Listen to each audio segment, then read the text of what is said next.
فرمایا جو حسبی نسبی سید ہوگا اللہ اس کو 3 چیزوں سے ہمیشہ بچا کے رکھے گا.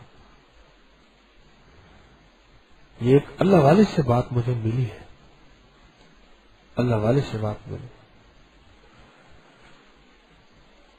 ایک اللہ والے سے بات ملی.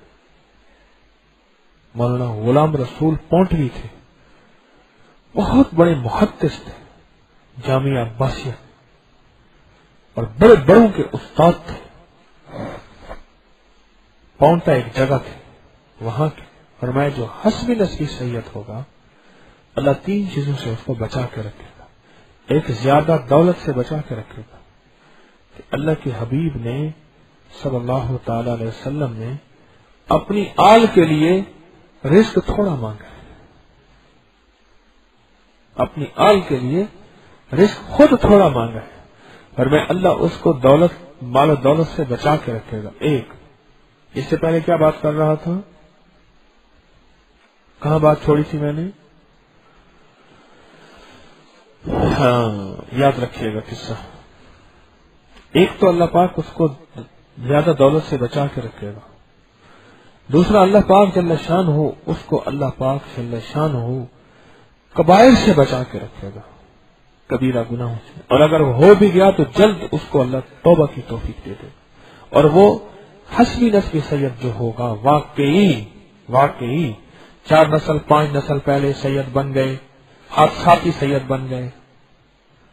ہمارے ایک شاہ صاحب ہیں کہتے ہیں سیکی سید. میں نے کہا وہ سیکی سید کہتے ہیں؟ سیک کہتے ہیں گرمی کو.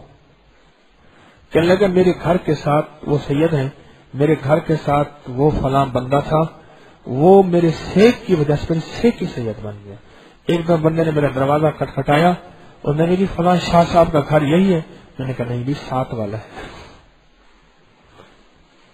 تو پہلی چیز کیا، اللہ پاک اس کو زیادہ دولت سے بچائیں گے. دوسرا کبائر سے بچائیں گے، اگر خطا ہوگی تو جلد اللہ پاک اس کو توبہ کی توفیق عطا فرمائیں گے. اور تیسری چیز یہ ہے کہ اللہ پاک زیادہ جو حسبی نسبی سید ہوں گے اللہ ان کو بہت زیادہ گمنامی عطا فرمائے گا.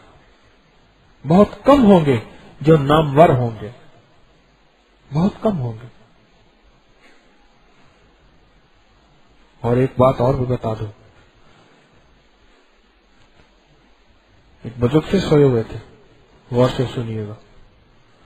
خواب میں کہا کہ بغداد میں فلاں غیر مسلم ہے نصرانی، جاؤ اس کو کہو کہ اللہ نے تیری دعا قبول کر لی. اٹھے، کہاں بغداد، کتنے دنوں کا سفر، اور کہاں یہ خواب تھا. پھر سو گئے. پھر آواز آئی کہ جاؤ بغداد میں فلاں نصرانی ہے، اس کو کہو تیری دعا قبول ہو گئی ہے. پھر خواب آیا. آخر اٹھے، گھوڑا لیا، وہاں پہنچے ان نشانیوں کے مطابق. جب وہاں پہنچے دروازہ کھٹکھٹایا، وہی کی وہی شکل سامنے آئی، ہاں وہی آدمی ہے. اور اس کو جاتے ہی کہا کہ مجھے اللہ کے نبی علیہ السلام خواب میں تشریف لائے ہیں اور آپ نے فرمایا ہے کہ تیری دعا قبول ہو گئی. ایک دم کہنے لگا تو مجھے کیسے جانتا ہے؟ کہا تیرا نام یہ ہے؟ کہا یہی ہے. تیری شکل و صورت یہ سب کچھ میں نے دیکھا. انہوں نے کہا میں تو کلمے کو نہیں مانتا، میں تو نبی علیہ السلام کی نبوت کو نہیں مانتا.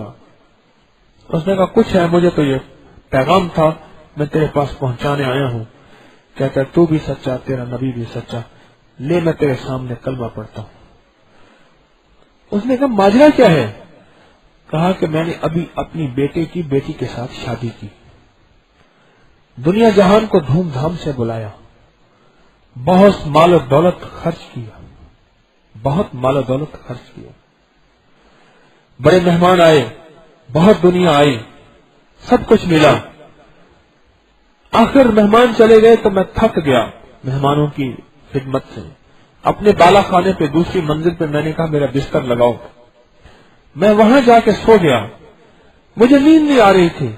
ساتھ میرے سادات کا گھر ہے، مدینہ کے سادات تھے. ان کی بچی کہنے لگی اماں اس نصرانی نے اپنے کھانے کی خوشبوؤں سے ہمیں بڑی تکلیف دی، یعنی ہمیں نہیں پہنچایا، کھانے کی خوشبوؤں سے ہمیں بڑی تکلیف دی. جب میں نے یہ بات سنی تو میں نے فوراً اٹھا اور اپنے غلاموں نوکروں کو بلایا، کھانے اٹھاؤ، کپڑے، درہم، دینار، چیزیں ان کے گھر دے آؤ۔ وہ ان کے گھر دے کے میں اب چپ کر کے سنتا رہا۔ میرے خادم نے دروازہ کھٹکھٹایا، انہوں نے دروازہ پوچھا کون؟ کہا کہ میں ساتھ کے پڑوسی کا خادم ہوں اور آپ کے لیے تحائف لایا ہوں۔